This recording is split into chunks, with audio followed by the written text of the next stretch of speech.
네, 국민대학교 글로벌 인문지역대학장 정선태 교수님과 함께하겠습니다. 교수님. 네, 안녕하세요. 네, 교수님 오늘 어떤 책 소개해 주시겠습니까? 네, 어제는 존 스타인백의 아메리카인 너무 소개해드렸었는데요. 좋은 책이었어요. 예, 네, 오늘 미국 한번 더 가보겠습니다. 예. 미국을 대표하는 작가 중에 한 사람입니다. 음, 미국 현대문학을 대표하는 작가 중에 최초로 노벨문학상을 수상한 작가이기도 해요. 미국 사람으로서. 네. 해리 싱클레어 루이스입니다. 예, 풀네임은 네, 해리 싱클레어 루이스입니다. 싱클레어 루이스라고 흔히 부르죠. 예, 그렇습니다. 예, 네. 이 싱클레어 루이스 작품 중에 가장 널리 알려져 있는 장편 소설이 바로 베빗입니다. 베빗, 네. 예, BABBIT. 네, 사람 이름이에요. 네. 베빗인데 이 영어 사전을 펼치면은 이 베빗이 일반 명사로 수록돼 있어요. 네, 그 뜻을 보면은 중산 계급, 돈은 있지만 교양이 없는 속물이라는 그 불명예스러운 뜻풀이와 함께 수록되어 있습니다. 예, 이런 경우 종종 있죠. 네, 동사화 또는 형용사화해서 쓰기도 하죠. 이를테면은 뭐 용민스럽다 이런 것처럼 그렇죠. 예, 쓸 수 있는데 베빗스럽다 이러면은 네. 미국식으로 얘기하자면은 돈은 좀 있는 것 같은데 네. 중산층 계급이라고 으쓱대고 다니는데 내면을 들여다보면 대단히 황폐하고 속물성으로 가득한 인물 이런 식으로 이해를 하는 모양이에요. 그런데 소설을 읽어보면 꼭 그렇지만도 않습니다. 네. 이 표준적인 삶을 살려고 애썼고요. 그리고 저 시골에서 올라와서 부동산 업을 열심히 해서 상류사회에 진입하려고 몸부림을 칩니다.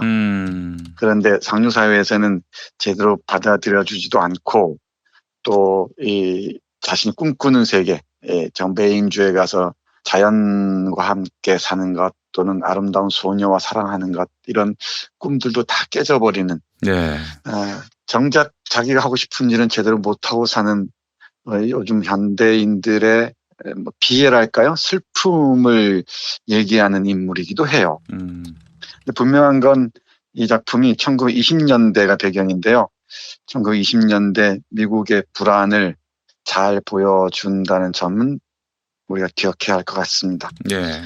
1920년대 하면은 미국을 불안하게 했던 요인 중에 하나가 바로 급진주의 사상, 사회주의나 아나키즘이나 공산주의 사상이었는데 그 미국인들이 공통적으로 느끼는 불안 속에서 우리 베빗은 아주 표준적인 인간이 되기를 몸부림쳤던 거죠. 표준적인 도시에서 표준적인 인간이 되고자 했었습니다. 네. 그 1920년대 미국에서 반지성적인 분위기가 확산하고요. 그리고 이 교양이 황폐하고 모든 게 권력이면 되고 돈이면 된다 하는 그 흐름으로 빨려 들어갑니다. 교회도 제대로 역할을 못 하고요. 조금 네. 이따 보겠습니다만 교회마저도 대기업화하는 현상이 드러납니다. 아무튼 1920년대 미국을 통해서 그 이후의 미국 그리고 오늘날의 미국 한 걸음 더 나아가서는 지금 우리의 모습까지 볼 수 있는 그런 고전이라고 할 수 있을 것 같습니다. 네. 이 소설의 배경은 제니스라는 가상의 도시입니다. 제니스는 가상의 도시인데 그야말로 표준화된 도시예요. 문명화된 도시입니다. 첫 장을 펼치면은 이렇게 적혀 있습니다. 네. 제니스시의 고층 건물들이 아침 안개 위로 우뚝 솟아 있었다. 철강, 시멘트, 석회석으로 지어진 장엄한 건물들은 벼랑처럼 험준하면서도 은괴처럼 부드러웠다. 그것들은 성체도 교회도 아니었으며 솔직하게 그리고 제멋대로 말해보자면 아름다운 사무실 건물들이라고 할 수 있었다. 안개는 예전 세대에 속하는 낡은 건축물들을 측은히 여겼다. 가령 지붕너를 두른 망사르풍의 우체국 건물, 첨탑처럼 생긴 붉은 벽돌의 낡은 집들, 검댕이 더덕더덕 달라붙어 을씨년스럽게 보이는 공장들, 진흙빛깔의 목조가옥 등이 그런 구시대의 낡은 건물들이었다. 도시는 이런 기괴한 구시대 건물들로 가득했었지만 이제 깨끗한 고층 건물들에 의해 그것들은 상업지구에서 쫓겨나고 있으며 저 멀리 교회의 구릉지대에는 반짝거리는 새 집들이 조성되고 있었다. 그 집들에는 웃음과 평온함만이 감돌고 있는 것 같았다. 네, 이렇게 첫 페이지에서 기술하고 있습니다. 네. 이 첫 페이지 이런 문장들이 전체 분위기를 이끌고 가게 되죠. 네. 모든 옛 것들이 다 추방돼 버리고 그야말로 이 번쩍번쩍하는 새 것들이 다 점령해 버렸습니다. 그곳에서 겉으로 보기엔 얼핏 보기에는 웃음들이 넘쳐나죠. 그런데 그 이면을 들여다보면은 가족들 간의 대화나 소통, 존중, 사랑이라는 것은 찾아볼 수가 없고요. 인간들 간의 관계들도 모두가 이 권력이나 이해관계로 똘똘 뭉쳐 있어서 파고들 여지가 없어 보입니다. 네.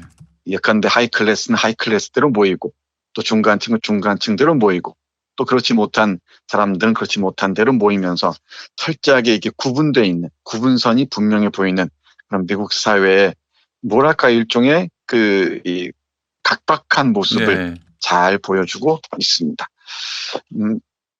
그런데 제 눈길을 끄는 건 이른바 복음주의 교회의 이 터전이라고 얘기하는 미국에서 이 교회가 어떤 짓을 하는지를 서술하고 있는 부분입니다. 네.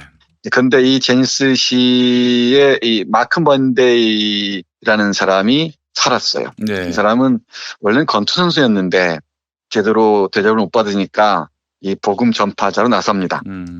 그래서 권투 선수로서 돈을 버는 대신에 소문난 욕설 솜씨로 무장하고서 새로운 사업에 뛰어듭니다.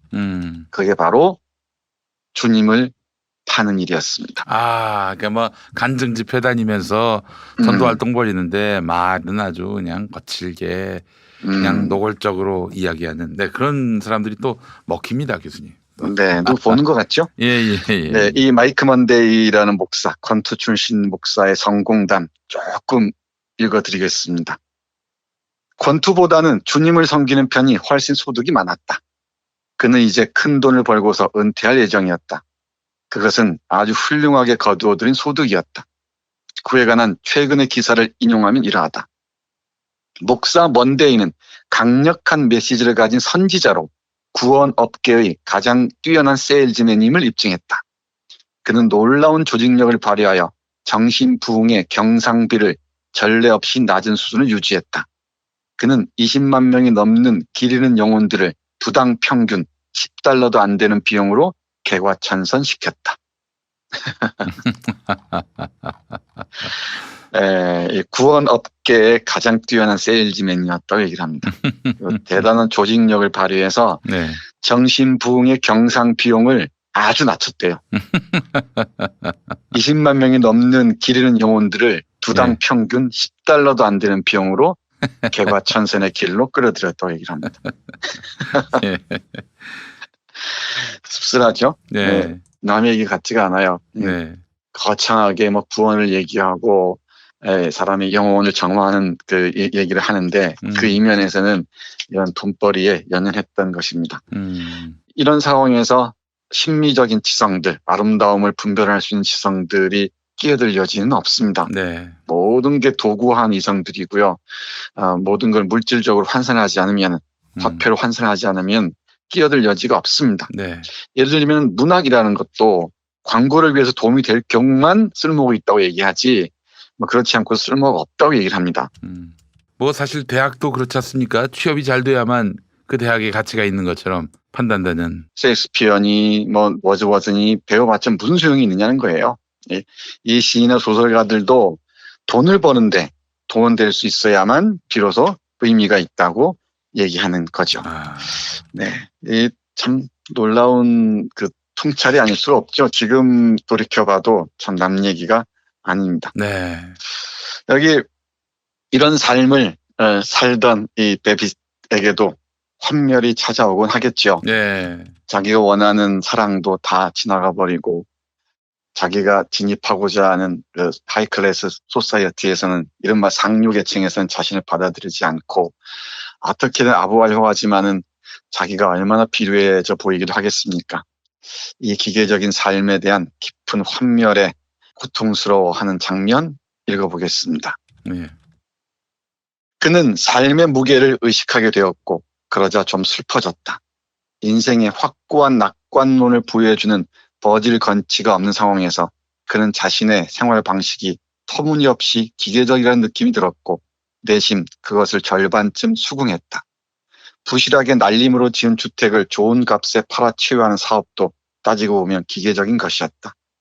거리의 진정한 삶과 담을 쌓고 그 자체로 하나의 상류사회가 되어 몸이 건조하고 딱딱하고 비인간적인 존경을 받는 교회도 기계적이기는 마찬가지였다. 친구 관계도 폴 리슬링을 제외하면 모두가 기계적인 것이었다. 기계적인 골프와 기계적인 디너 파티와 기계적인 브릿지 게임과 기계적인 대화. 상대방의 등을 툭 치면서 웃기곤 하지만 조용히 우정을 확인하는 일은 결코 없었다. 네. 예. 이런 기계적인 삶에 점령당한 영혼, 그 우울한 베빗의 영혼을 보여주고 있습니다. 네. 비인간적인 존경을 받는 교회들.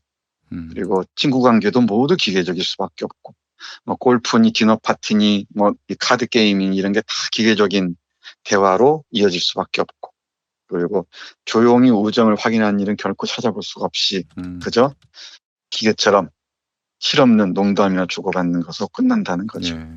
네, 이런 삶에 깊이 젖어들면서 베빗은 조금씩 우울증 증세를 보이기도 하는 것 같아요. 네. 특히 가까이 지내던 폴이라는 친구가 네. 감옥에 갇히고 이 세상과 등지면서 특히 그렇게 되는 것 같습니다만은 이 소설의 마지막 부분에 이르면은 아주 흥미진진한 반전이 벌어지는데요. 베빗의 아들 중에 테드라는 젊은 친구가 있습니다. 네네. 세상 사는 데 대해서 정말 그 아버지하고 다른 방식으로 사고를 하죠. 네. 이웃에 사는 그 여자친구하고 사고를 쳐서 아이를 데리고 와서 결혼하겠다고 얘기합니다. 네. 그 아주 유명한 장면인데요. 그 마지막 부분 읽어보도록 하겠습니다. 예. 테드가 이제 자기는 자기 나름대로 살겠다. 대학 같은 건 안 가겠다. 네. 아빠의 삶하고는 다른 길 가겠다라고 얘기하는 부분입니다. 네. 들어보시죠. 예. 아빠, 난 대학이라면 이제 신물이 나요. 어떤 친구들은 대학 생활이 적성에 맡겼죠. 하지만 난 지금 당장 기계공으로 일하고 싶어요. 훌륭한 발명가가 될 생각이에요.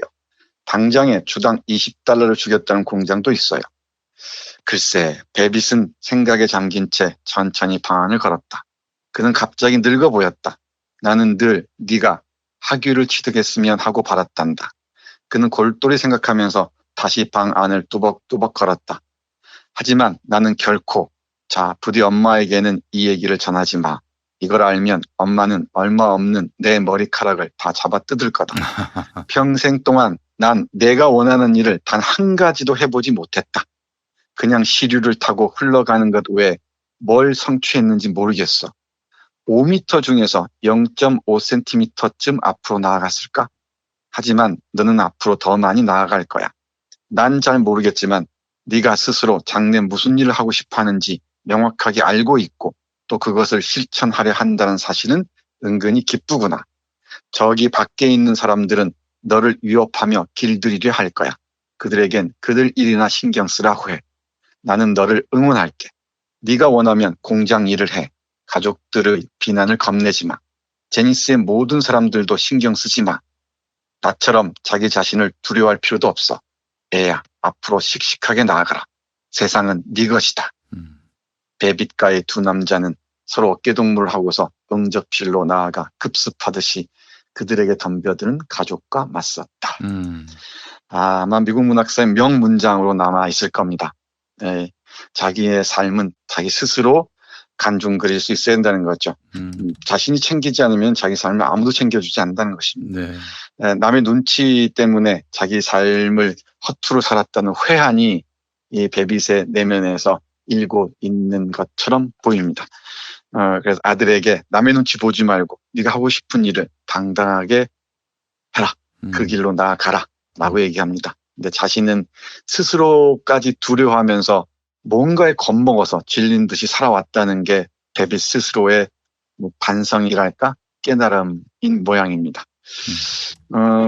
찬찬히 이 소설을 읽다 보면은 이런저런 생각을 참 많이 하게 됩니다. 예를 들면은 이런 짤막한 문장들이 있습니다. 네. 과연 나는 무엇을 원하는 걸까? 재산, 사회적 지위, 여행, 하인. 정작 생각해 보면은 이런 것들은 다 부수적이라는 거죠. 네. 뭐 재산이든 사회적 지위든 뭐 노예든 뭐든 다 부수적이고 정작 나란 누구인가란 질문 이게 핵심이 돼야 하는데 미국의 평균적인 사람들, 그러니까 베비과 같은 사람들은 돈 버느라고 바빠서 사회적 지위에 연연해서 또 나보다 높은 사람들, 나보다 나은 사람들 눈치 보느라고 그 따라잡기 위해서 정작 가장 소중한 나를 상실한 채 살아가고 있다는 게 루이스 싱클레어의 진단이었던 것으로 보입니다. 네. 미국인들이 이런 상태에서 벗어나지 못하면 미국 사회의 미래가 없다고 얘기하는 것처럼 저에게는 읽힙니다. 우리 베빗은 끝없이 상류 사회의 그 소사이어티 회원이 되려고 몸부림치고요. 그리고 언론이 원하는 대로 연설을 하기도 하고 또 바르게 살기 운동연합회하고 비슷한 단체가 있습니다. 예. 관변단체도 하고. 예. 네, 모범시민연맹이라는 예. 그런 관변단체에 가서 노예 노릇도 하고 그럽니다. 네. 그런데 혼자 있을 때 이게 도대체 무슨 짓인가? 회한에 젖어들 수밖에 없죠. 이 책 한 권 제대로 읽지 못하고 음악 한 곡 깊이 듣지 못하고 영화 한 편 천천히 보지 못하고 그리고 그림 한 점 눈여겨보지 못하는 삶이 도대체 우리에게 무슨 의미가 있겠는가라고 묻는 것 같습니다. 네, 베빗이라는 우리의 주인공이 꿈꾸는 그 아름다운 소녀가 있습니다. 아마 아름다운 소녀의 상징은 이 자신이 잃어버린 세계를 상징하는 것인 것처럼 보여요. 그처럼 보입니다. 근데 우리가 잃어버린 것은 무엇인지 베빗을 읽으면서 한 번쯤 생각해 봤으면 좋겠습니다. 네. 이 책의 표지를 보면은 혹시 우리 김 PD 보고 계신지 모르겠는데 네. 달러로 그러네요. 그죠? 달러로 얼굴을 그린 모습이죠. 구두창 밑에까지 네. 달러가 붙어 있습니다. 예. 예, 온통 달러로 치장한 이 모습, 그 내면 풍경은 어떨지 네. 한 번쯤 질문해봤으면 어떨까 싶습니다. 그러네요. 네, 안경이 그 위에 있고. 네, 맞습니다. 예. 알겠습니다. 아유, 교수님 오늘 좋은 책 소개해 주셔서 감사합니다. 네, 고맙습니다. 김현